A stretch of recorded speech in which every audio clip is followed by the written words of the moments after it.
नमस्कार साथियों, मैं रणविजय। मेरे YouTube चैनल @कड़वा सच 1309 में आप सभी का स्वागत है। आज जिस घटना पे चर्चा करने के लिए मैं आपके समक्ष उपस्थित हुआ हूँ वो बहुत ही विभत्स है और बहुत ही विचारणीय है। आज की परिस्थिति में जैसे लगातार एक चीज समझाया जाता है कि बटोगे तो कटोगे। क्या समझाया जाता है?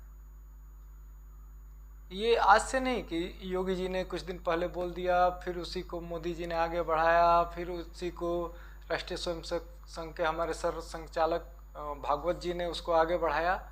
सिर्फ ये आज का विषय नहीं है। इस बात को कभी स्वामी विवेकानंद ने कहा है, दयानंद सरस्वती जी ने कहा है, बहुत सारे लोगों ने कहा है, महर्षि अरविंदो ने कहा है, बहुत सारे लोगों ने स्पष्ट रूप से इस बात की व्याख्या की है कि जब जब आप बटोगे तब तब आप कटोगे। क्यों कहा गया? इसलिए कहा गया कि हिंदू कभी कट्टरपंथी नहीं हो सकता। कट्टरपंथी, निर्दयी, क्रूर कभी किसी स्थिति में नहीं हो सकता। वो बहसी दरिंदे की तरह से कभी हरकत नहीं कर सकता। जैसा अभी विगत 3 दिन पहले 12 अक्टूबर की बात मैं बता रहा हूँ। 12 अक्टूबर आजकल देख रहे होंगे आप सोशल मीडिया, यूट्यूब पे चारों तरफ बहराइच की घटना का जिक्र चल रहा है। तो बहराइच की घटना क्या है? बहराइच की घटना क्या है मैं आपको बता रहा हूँ। तमाम मीडिया चैनलों पे तमाम बड़े बड़े विद्वान नेता आ रहे हैं, अपने अपने तर्क रख रहे हैं, हम कड़ी निंदा करते हैं। हम बात सिर्फ यहाँ निंदा की है ही नहीं, बात यहाँ कड़ी भर्त्सना की, बात उस पर पुलिसिया कार्रवाई की, बात कुछ अलग है यहाँ पे, जिसको समझने की और गंभीरता से इस पे विचार करने की जरूरत है कि चीजें कहाँ जा रही हैं, चीजें कहाँ जा रही हैं। कभी वो चीजें आपको मऊ में दंगे के रूप में दिखाई दी थी, कभी वो अभी हाल फिलहाल में बंगाल में दिखाई दे रही हैं, नूह में दिखाई दी थी, राजस्थान में, महाराष्ट्र में दिखाई दी थी। जैसे 2 संतों की कुछ दिन पहले लिंचिंग कर दी गई थी, भीड़ द्वारा मार मार के हत्या कर दी गई थी। तो ये घटनाएं अभी गुजरात में देखिए, गुजरात में पूजा पंडालों पर किस तरीके से पत्थरबाजी की घटनाएं हुई, जो पहले सिर्फ कश्मीर तक सीमित हुआ करती थी, आज वो पूरे देश में फैल रही हैं। क्यों फैल रही हैं? अगर मैं पॉलिटिकली आऊं तो फिर आप कहेंगे मैं राजनीति की चर्चा कर रहा हूं। मुझे किसी पार्टी से कोई लेना देना नहीं है। मैं निष्पक्ष रूप से एक बात बता रहा हूं जिसे समझने की जरूरत है। 7 साल से यूपी में बीजेपी की सरकार है, फिर ये उपद्रवियों का साहस क्यों बढ़ा इतना? जो उपद्रवी तत्व हैं क्यों इतने साहसी हो गए, क्यों इतने निडर हो गए? 7 साल से तो किसी की हिम्मत नहीं पड़ी कि ऐसे किसी हिंदू के साथ बर्बरतापूर्वक बर्ताव कर सके। ये आज ही ऐसा क्यों हुआ? क्योंकि आपने एक हिंदुत्व के समर्थक पार्टी को 33 पे लाके खड़ा कर दिया लोकसभा, और जो हिंदुओं पे गोली चलवाने वाले लोग थे, जो एक संप्रदाय विशेष का पक्ष लेने वाले लोग थे, उनको आपने 37 सीटों दे दी, 37 सीटों से नवाजा। तो कहीं ना कहीं आप खुद भी जिम्मेदार हो अपनी दुर्दशा के। आप अपनी दुर्दशा के खुद भी जिम्मेदार हो। खैर, आज हम बिल्कुल भी मूड में नहीं है किसी भी पॉलिटिकल चर्चा को करने के लिए। ये राजनीतिक मुद्दा नहीं है। जो बहराइच की घटना हुई है, जहाँ पे एक राम गोपाल मिश्रा नाम के 22 साल के लड़के को 20 गोलियां मारी गई हैं, उसके नाखून समझ रहे हैं ना, उसके नाखून को पिलास से खींचा गया है। कल्पना कीजिए कितना तड़पा होगा वो लड़का। किसी के जिंदा व्यक्ति के नाखून को पिलास से आप खींचेंगे, उसकी क्या स्थिति होगी आप कल्पना कीजिए, आपकी रूह कांप जाएगी। और ये अचानक घटना नहीं हुई है, वो तो बहाना, झंडे उतार लिया, ये कर दिया, वो कर दिया। पूरी स्टोरी मैं आपको बता रहा हूँ, बहुत गौर से सोचिएगा और आप कमेंट करके ये बताइएगा कि क्या उस घटना के वजह से किसी को 20 गोली मार देना ये जायज है? किसी के नाखून खींच लेना, नाखून, पिलास से नाखून खींच लेना, बर्बरता, मतलब कितनी क्रूरता वाली बात है, कितना क्रूर ये तरीका है। आप विचार कीजिए। देखिए, दुर्गा जी का जुलूस जा रहा था विसर्जन के लिए, माता जी की मूर्ति आगे आगे चल रही थी, पीछे से जयकारा लगाते लोग जा रहे थे, डीजे वीजे बज रहा था, जैसा कि तमाम गांव में देश भर में होता है। यही चल रहा था, उस दिन भी यही चल रहा था। तो एक संप्रदाय विशेष के मोहल्ले की तरफ से, जैसा कि बताया जाता है कि उस गांव में सिर्फ वो 5% हैं, 95% आबादी उस गांव में हिंदू की है। गौर कीजिएगा मेरे बात पे, 95% आबादी किसकी है? हिंदू की है, और 5% आबादी वहाँ मुसलमान की है। फिर भी कितने साहसी हैं वो लोग कि मात्र मुट्ठी भर लोग इतना साहस जुटा पाते हैं कि किसी एक लड़के के छोटे से नादानी के लिए 20 गोलियां मारते हैं, उसके नाखून को पिलासों से खींचते हैं, जिंदा लड़के के नाखून को। जैसा कि मैं बता रहा था, विसर्जन के लिए माता रानी की मूर्ति जा रही थी, तो डीजे पे गाना बजते हुए जा रहा था, जो भी अपना धार्मिक गाना था डीजे पे बजते हुए जा रहा था।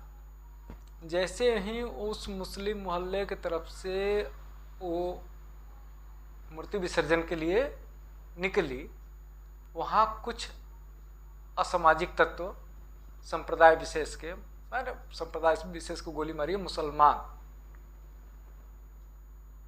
आ गए, वहाँ विरोध करने लगे, डीजे मत बजाओ, डीजे मत बजाओ। अरे भाई, आपका वरा वफात का जुलूस निकलता है, मुहर्रम का ताजिया का निकलता है, कभी कोई हिंदू संगठन, पूरे देश की एक घटना बता दो, पूरे देश की एक घटना बता दो जहाँ कोई हिंदू के द्वारा कभी भी कोई व्यवधान डाला जाता है। फिर आप आ गए, डीजे मत बजाओ, जबरदस्ती करने लगे, पेन ड्राइव खींच लिए, पेन ड्राइव वहाँ से निकाल लिया गया जिस पेन ड्राइव के माध्यम से वो गाना बज रहा था। अब उसी जुलूस में शामिल था लड़का राम गोपाल, वो उनके छत पे चढ़ गया, जिनके घर से किसी व्यक्ति ने आके वो पेन ड्राइव निकाला था। उनके छत पे गया तो देखा इस्लामिक झंडा। अरे भाई, ये तो कानूनन अपराध है, क्यों लगाओगे इस्लामिक झंडा, क्यों लगाओगे अपने घर पे? इस्लामिक झंडा उसके छत पे लगा हुआ था। तो उसने क्या किया है कि इस्लामिक झंडा वो उतार के, और जिस पे हनुमान जी का फोटो लगा हुआ है, एक भगवा झंडा, वहां लगा दिया। बात समझिए जो मैं बता रहा हूं।